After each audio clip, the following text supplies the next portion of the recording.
everyone, welcome back. I'm Di, and today I'm bringing you part 2 of my knitting diary for the 8-bit by Lattes Llamas. This is an all-over colorwork sweater. So I brought you my first part plus my Vegas vlog about a month ago, I think. This has been quite a slow-going project for me, but I knew that it was going to be.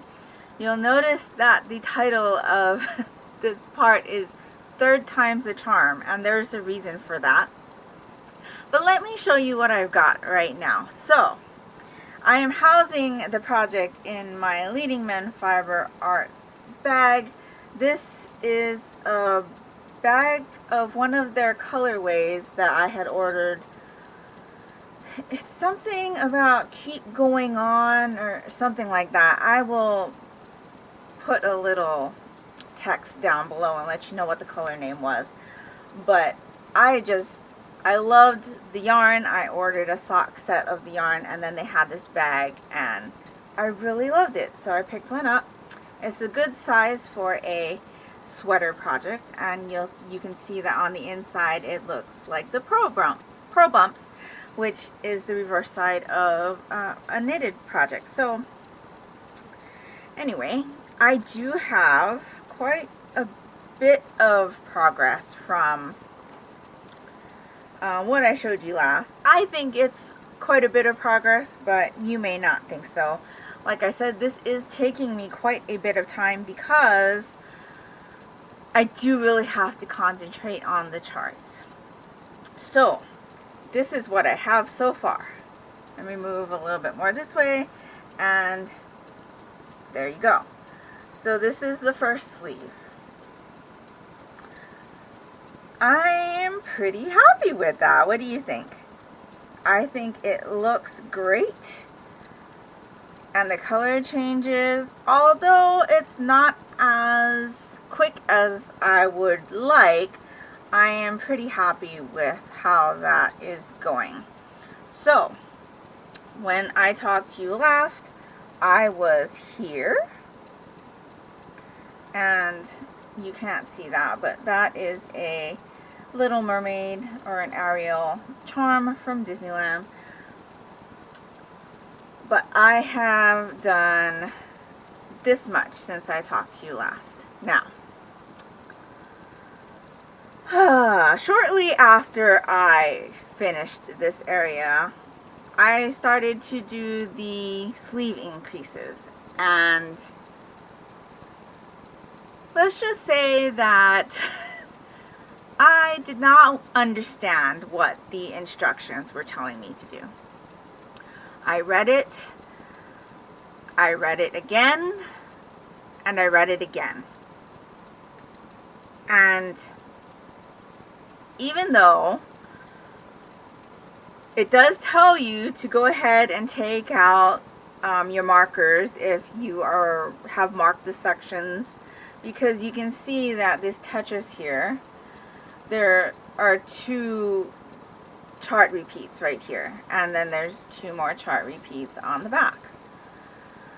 I marked the sections so it makes it easier for me to know where I am in the chart. And per the instructions, I took out my markers when I was done with that section. But that being said, the following section that has your sleeve increases start still looks like a section. It still looks like you need to repeat that section.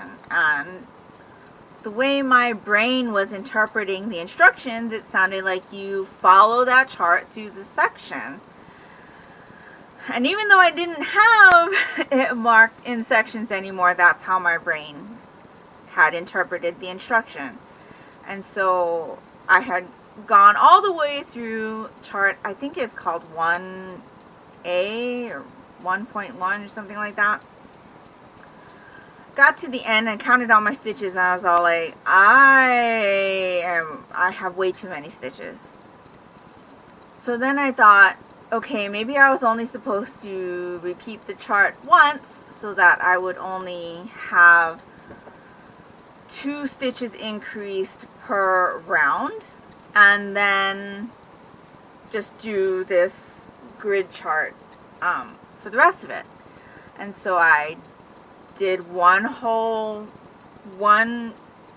repeat of the chart, and then just did the grid until I got around to the other side. Well, then things weren't looking right. I was like, this doesn't look right. I read the instructions again. I read them again and thought about how I would normally do a sweater. So you do one increase on the side of the beginning of round, and you do one increase on the side of the other side of the beginning of the round. And so I thought, okay, I'm going to follow the chart to the part where it says start repeating, and then repeat all the way to the end of round and then complete. So that is how I believe it should have been done. It does look right to me. I'm not even sure. Here, it's over here. So you can you can see it better here. It does look right to me. And yeah, so I went ahead and completed it with the increases that way. And you know, admittedly, I was going through a really stressful week when I was working on this, and I think though, even though my brain wasn't in the right space to be trying to figure out what she was saying, it took me 3 tries to get it right. And I did end up ripping this back 3 times. It was frustrating. But, you know, sometimes things just aren't clear when you read them. And especially when you're not in the right brain space to be thinking about what those instructions mean. For me, at the time, I was so upset because, you know, ripping back a project 3 times is not only frustrating, you start getting irritated with yourself. Like, you think there's something wrong with you. But looking back on it, I think if she had just put the word to the end of round, the words to the end of round in the instructions instead of repeat to the end, that would have made something click for me. So, you know, people interpret things different ways, and while I've never had this happen to me before, it did, and it was frustrating, and I was able to work through it, and I'm fine now. It hasn't lessened my want to have this project. Now that I know how it's done, the next sleeve won't be as hard. But now that we're past that, so that was up to about like here, I think. Then we got to this, the star, the Mario stars. And I was noticing that my sleeve length was getting really long. And so while I had done the gauge swatch, as you had seen in my first part, and my row gauge was right on par, it must have gotten bigger, because by the time I had reached the end of this first star, I was already where I needed to be for, or almost there, where I needed to be for my size. So I wasn't about to rip it out again, because that would have meant that I would have to take out the second repeat of the increases and then worked out what the increases was going to be for the stars to get to the right amount of stitches at the end, and I was just like, you know what, my brain cannot handle this. So I ended up going ahead and repeating the star chart one more time. My sleeve is about 2.5 inches longer than it should be for my size. So I think it's 21.5 inches. I think what's going to need to be done is that I'm either going to have to completely fold under the cuff or half it and do a tacked down cuff. So my cuff is going to end up like that small. I'm not really going to know until it's attached to the body and I'm able to put it on. But I'm not going to worry about that right now. If I start worrying about that right now, I'm never going to want to finish this project. So that is all that I have done for now, is just this one sleeve. I have not even started the second sleeve. I do have to start another ball of mandala because I am using the Lion Brand mandala. I started from the middle, and so this is how much I have left of my first ball, but I want the sleeves to be somewhat similar. So in order for me to have this darker color in the bottom moving up to this brighter turquoise, I will need to start another ball. So yeah, and then for my black, I'm using this black Yarn Bee Soft and Sleek DK from Hobby Lobby, which we're just not going to talk about Hobby Lobby right now. But that's where that is at. Like I said, I have not started the second sleeve yet. You probably won't see another update from me on this project for about a month or so, maybe sometime in November, because I am currently working on the Stephen West Slip Extravaganza knit-along right now. It is the first time that I am working on a Stephen West pattern, let alone participating in one of his knit-alongs, and so I wasn't sure what to expect. But we are on our second week right now, and I have found that I do not have any extra knitting time after I finish the first clue. So I presume that is going to be how it's going to be for me throughout the entirety of the shawl, because it's just getting bigger and bigger and bigger. And I've seen his shawls, they are ginormous. And so I presume this one is going to be no exception. But I do perceive that it's going to take me the entire month of October, and that I'm not going to be able to work on any other projects until I am done with that one, if I want to keep up. And I do, because I've never participated in a mystery knit-along that's been completely mystery.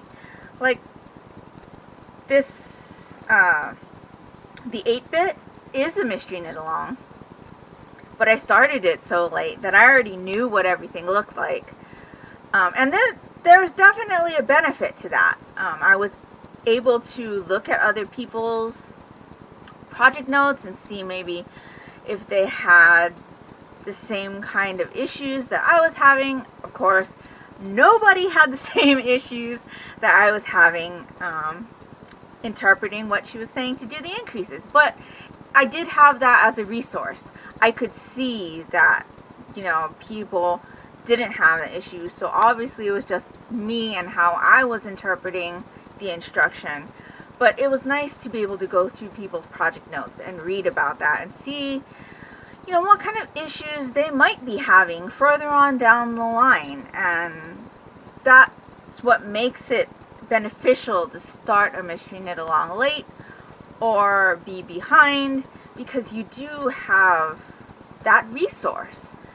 Now, I don't mind being spoiled. The spoilers for the Slip Extravaganza, I actually look for spoilers because I don't like not knowing what it's supposed to look like. What if I stitched it wrong? I'm not going to know until after I've seen somebody else's. And that's always a scary thing for me, that I interpreted something wrong and it doesn't look correct. And Stephen West is just so adventurous when it comes to, oh, just add some mohair, just add a different color here. And I'm just like, what? Blows my mind. But yeah, it's definitely a different experience for me being in this slip extravaganza mystery knit-along and not being able to see what everybody else's looks like while I start, because I can't wait until somebody posts a progress shot or something, because by then I would have lost all of that time stitching, and I already know from the first clue that that is not something that I can have happen if I want to keep up. So it's definitely an experience. And working to these mystery knit-alongs side by side is also interesting, because I'm seeing that I much prefer not to be up to date with the mystery knit-along by working on the Stephen West slip extravaganza. I don't want to be behind, because I want to have the finished object when everybody else, or kind of close to when everybody else has theirs, but it's been a struggle for me, and I find myself looking a lot to see, okay, what does this finished clue look like, because I'm so unsure, especially now after not interpreting an instruction correctly on the 8-bit, that I might have done something terribly wrong. And while this isn't nearly as many stitches as I'm dealing with right now on the slip extravaganza, it's still a scary thought. So yeah, I think that's all I have to share with you today. Let me know if you are also working on one of these 8-bits, or if you're participating in the slip extravaganza mystery knit-along. I'd love to know how you're getting along with it, what your thoughts are on mystery knit-alongs. Do you not like to get spoiled? Do you prefer to keep up with it, or do you prefer to be a little bit behind, like me? So yeah, that's all I've got for you today. I hope you're all doing great. I hope you're all safe and healthy. And until next time, take care, and smile always. Bye!